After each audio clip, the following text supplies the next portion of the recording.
s'y jeter. Puis il devient puissant. Plus grand est le besoin d'humilité.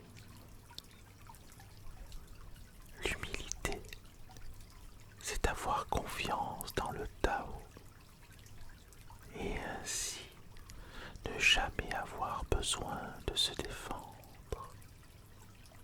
Une grande nation est comme un grand homme.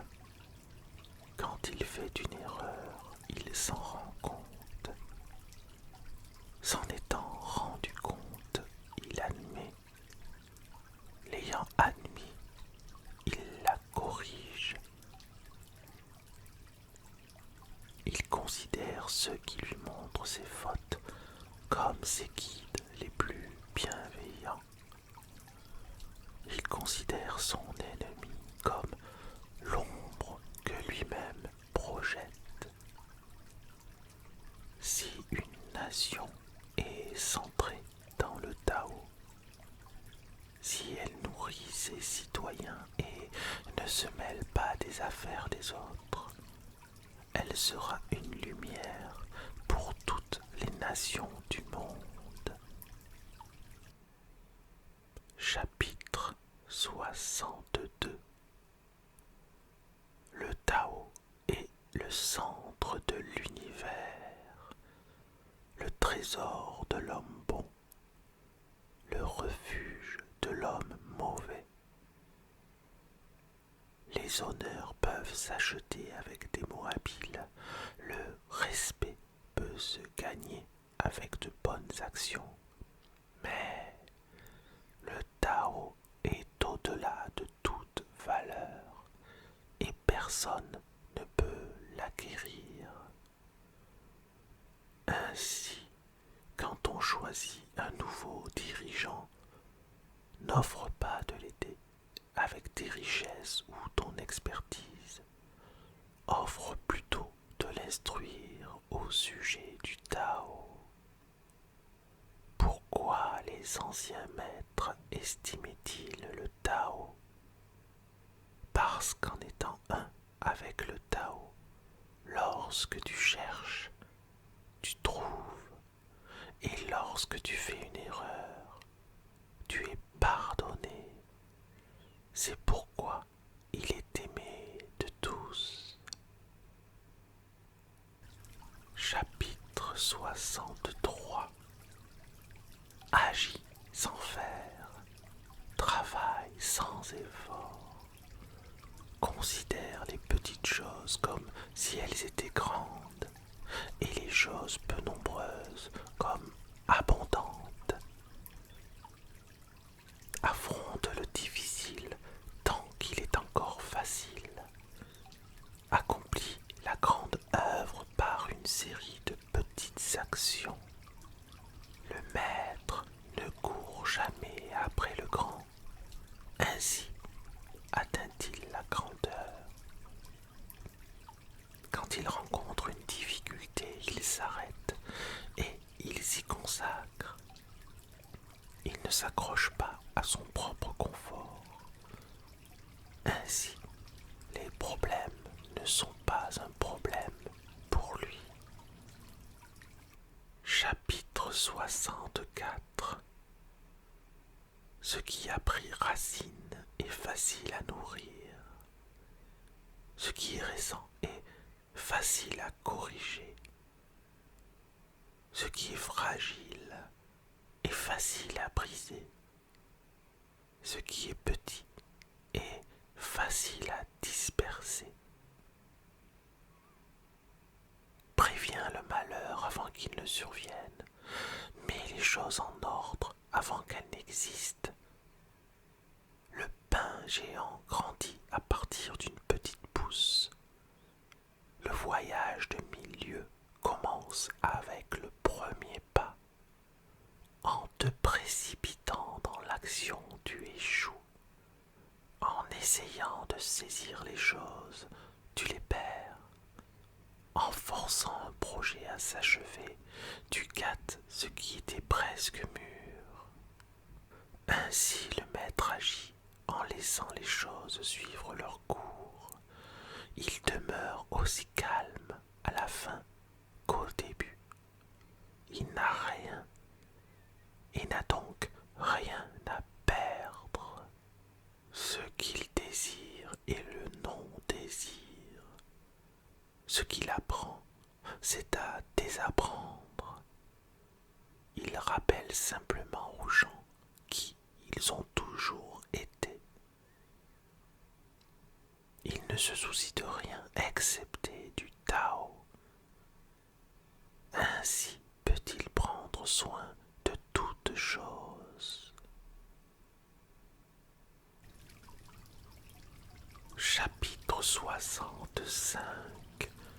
Les maîtres anciens n'essayaient pas d'instruire les gens, mais leur enseignaient à ne pas savoir. Quand ils pensent connaître les réponses, les gens sont difficiles à guider.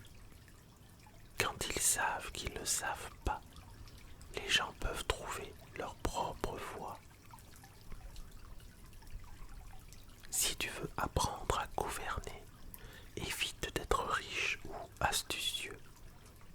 Le modèle le plus simple et le plus clair.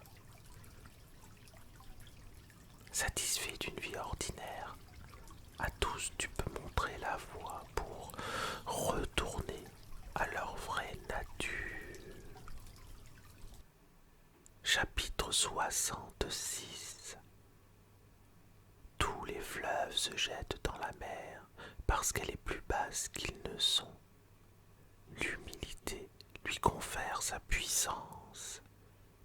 Si tu veux gouverner les gens, tu dois te placer au-dessous d'eux. Si tu veux mener les gens, tu dois apprendre à les suivre.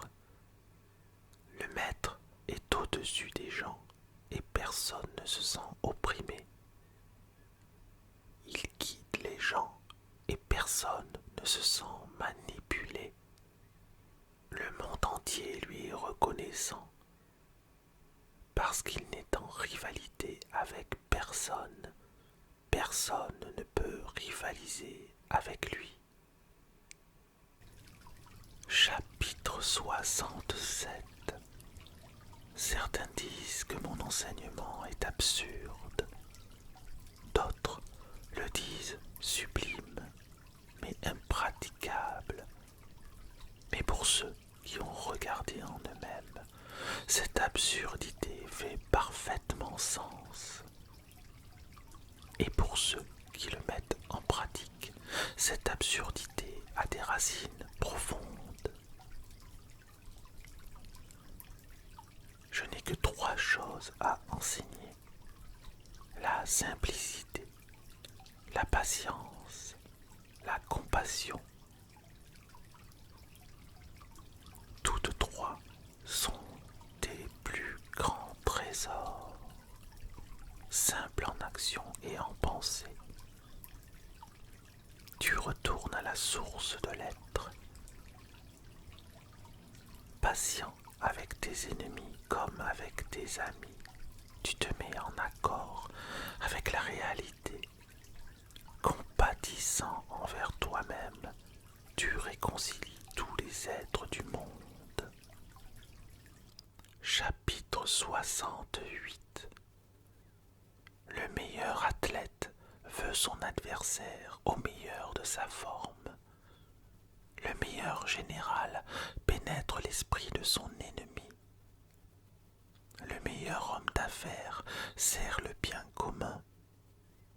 Le meilleur dirigeant suit la volonté du peuple. Chacun d'eux incarne la vertu de la non-compétition. Non qu'ils n'aiment rivaliser, mais ils le font dans l'esprit du jeu. En cela, ils sont comme des enfants et en harmonie avec le Tao.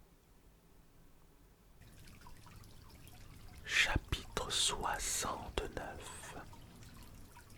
Les généraux ont un adage. Plutôt que faire mouvement le premier, mieux vaut attendre et observer. Plutôt que d'avancer d'un pouce, mieux vaut reculer d'un pas. appelle cela progresser sans avancer, repousser sans utiliser d'armes. Il n'est pas de plus grand malheur que sous-estimer ton ennemi. Sous-estimer ton ennemi revient à penser qu'il est mauvais. Tu détruis ainsi tes 3 trésors et deviens toi-même un ennemi. Quand 2 grandes forces s'opposent, la victoire va à celui qui a appris à céder. Chapitre 70. Mes enseignements sont simples à comprendre et simples à mettre en pratique. Pourtant, ta raison ne les saisira jamais. Et si tu essaies de les mettre en pratique, tu échoueras. Mes enseignements sont plus anciens que le monde. Comment pourrais-tu en saisir le sens? Si tu veux me connaître, regarde dans ton cœur.